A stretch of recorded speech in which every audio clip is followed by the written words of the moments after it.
Hi. I work in a primary care setting. And there are people here from Sheffield who I work with. But I thought first off, I'll say a bit about policy. Now, the department that's responsible for, or the organisation that's responsible for policy around homelessness is the Department of Health and other departments related.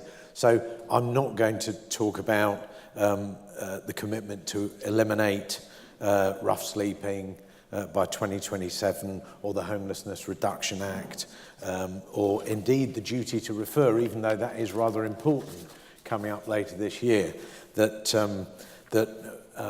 accident emergency departments and urgent treatment centres and so on will have a duty to refer to homeless services.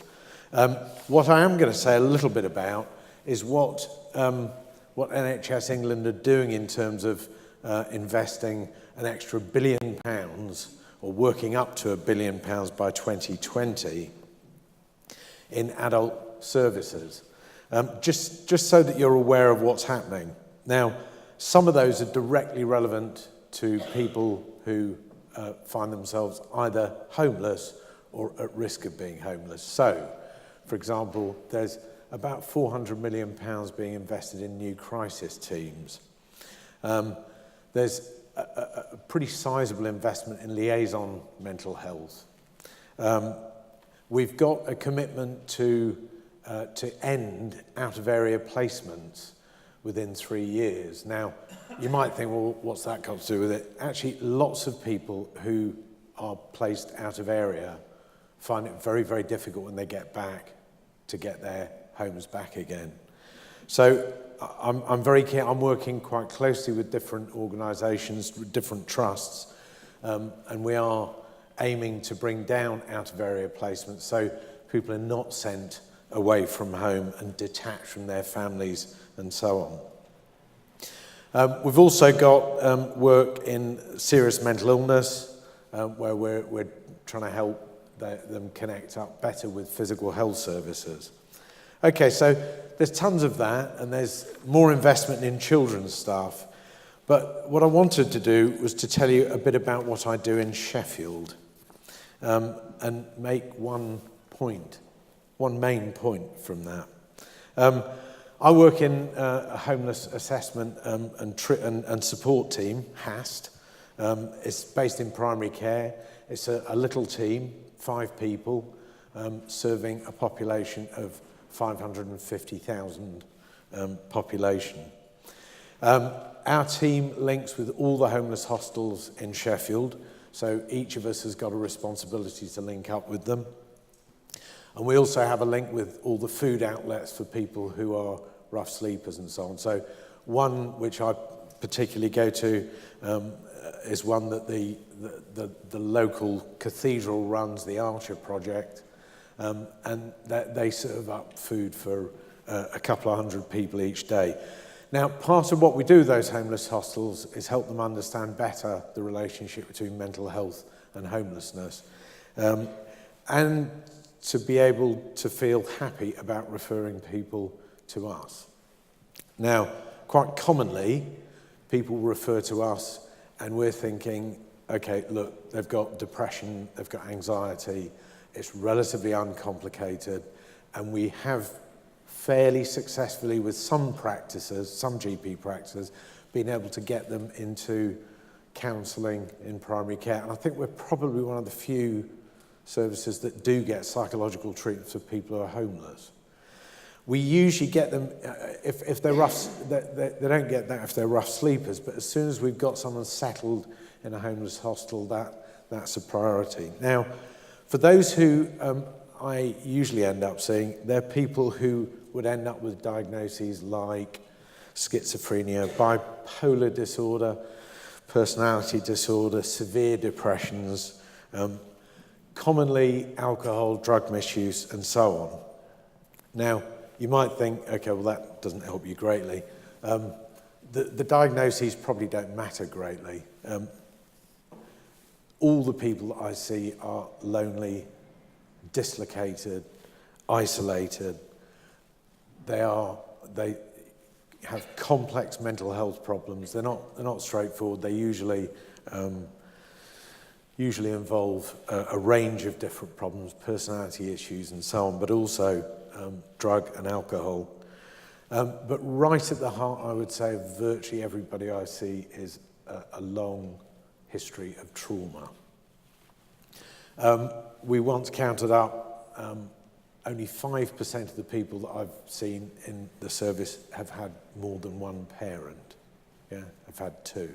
Most of them have either one parent or they have a period of time where they are not with a parent. So many have been looked after children. Now what we do is we work with every other agency that we can link up with, particularly people in primary care. So we have GPs who are incredibly supportive and helpful to us. And as a consequence, we try to be very helpful to them. We work as far as possible to help with rehousing, to get benefits, to get their physical health sorted out. We link up with our local alcohol service and drug service, so we link with them. And we also do smoking cessation whenever we can. We don't always persuade people. And over time, get people into exercise programs and even into volunteering and sometimes, occasionally, work. Now, the way we do that is we build a virtual team around the individual, okay? And part of that, not for everybody, but for those who are very complex, that involves me usually spending a fair bit of time with them. And I'll now say, I'm going to give you 3 stories of people that I've worked with, just to give you a flavour of what sort of people come in. And this isn't exhaustive, it's just to give you a sense. Okay, so one who I'm going to call Andy, who turned up with us in his early 50s. He'd had a printing business, worked very, very hard, and as he would say, you're working with very tight margins. So he found out that his wife was having an affair with his business partner. He started drinking, and his drinking got rather out of hand and ate up most of that margin of profit. His mum died. He fell out with his family.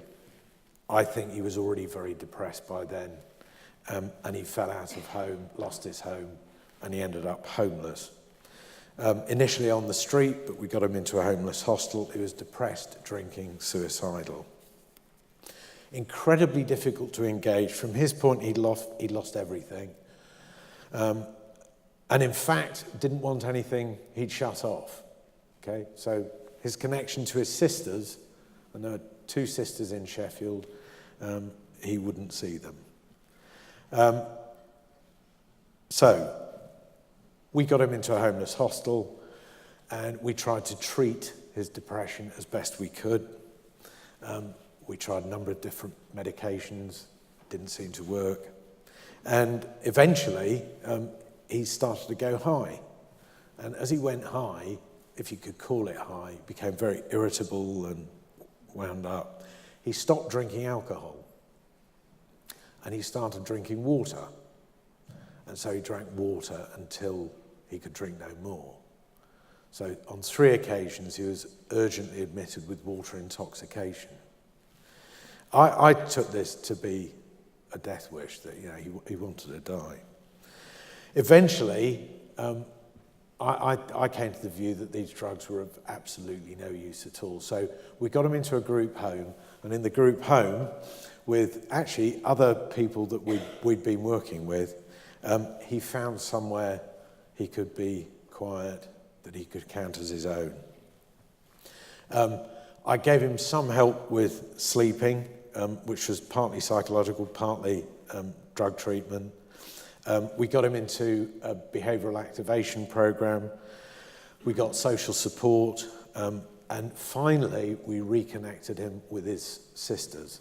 And he had a tattoo that all 3 of them got about their mother. I still meet him every month. He's doing phenomenally well. Another one I'm going to say, rather shorter. We'll call her Ruby, an art student in the south of England.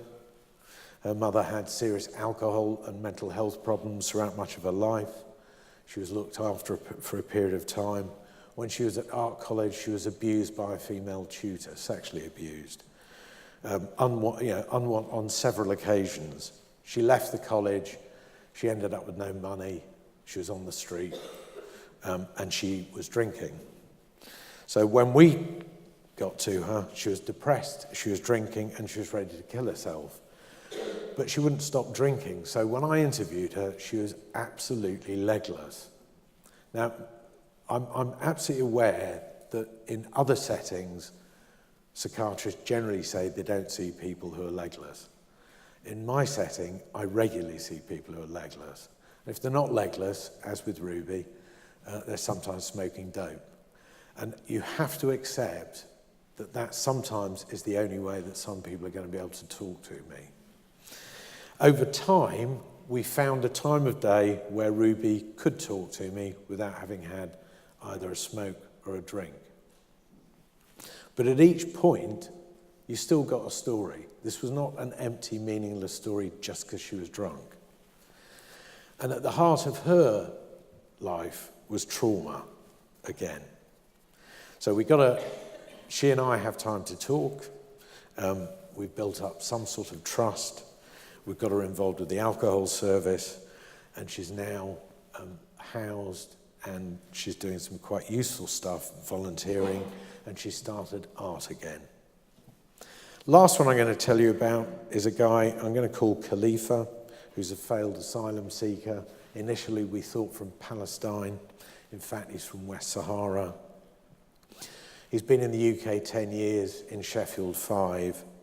And for the first 2 years, he was a rough sleeper. And I went to where he'd found a little patch of earth underneath a bush, and you could see the shape of his body. And he'd been there for, as I say, as far as I can work out, about 2 years. He'd been in prison a few times, been caught for theft 30, 40 times. But he's basically a nice bloke, hallucinated as could be, and I met him in the Archer project where they were really unhappy about him. He could not engage with anybody, and he was all the time hearing voices and so on, which it turned out later were shouting at him, telling him to do things, telling him to harm himself. He responded incredibly well to antipsychotics. We got him into a group home, which was sort of okay. We put him in touch with a solicitor who gradually broke the news to him that there was no chance that he would get asylum in this country. We got him national assistance, and I got him a travel pass, which I'm not 100% sure I was supposed to. He's got a GP, and I see him fairly often, but we are the only people who see him. There is nothing else for people who have failed asylum seekers. The NHS is possibly the only organisation that can do anything. And when people are trapped like this, there's no way he'll get asylum, and no one's going to deport him. It's, humanity. So, very quickly, I will summarise what I think in the nearly 10 years that I've been doing it. It's not just a roof over people's heads, as I'm sure you all know. It's actually a home, somewhere someone can feel is theirs, where they can feel safe, which on the street or in homeless hostels, it's not safe. It must be one of the few areas where women die 5 years younger than men. So instead of 47, I think they die at 42 or 43 on average. And you think, that must be to do with safety, at least in part. And I think that home issue is about attachment. The second thing is engaging. So from my point of view, I trained as a psychoanalytic psychotherapist some 30 odd years ago. And in that, you don't touch people. Now, in this job, it's really important you do. So you have to have time for people, you have to have time to talk. So my assessments might take between 1 and 3 hours, and it might go over 2 or 3 sittings. I write letters directly to the people themselves. I don't write letters about them to other people. So if I write to the GP, it's that the GP gets a copy of the letter I've written to them. I explain that at the start. You've got to be careful about transferring people from one service to another. They feel abandoned. And you've got to have psychological understanding at the heart of what you do. So put that all together, home and what we do, and attachment becomes a big theme. The same goes for the team that you put around them. Everybody has to understand what that person's needs are, and there has to be good communication. And in the end, the aim is not to treat their mental illness, even though that's what we do. It's to help them reconnect to a world. So if there's anything I do want to say, and I've had conversations with a few people here already, is an absolute prerequisite for helping people who are homeless is to form an attachment that means something to them. And then you might be able to help them. Thank you.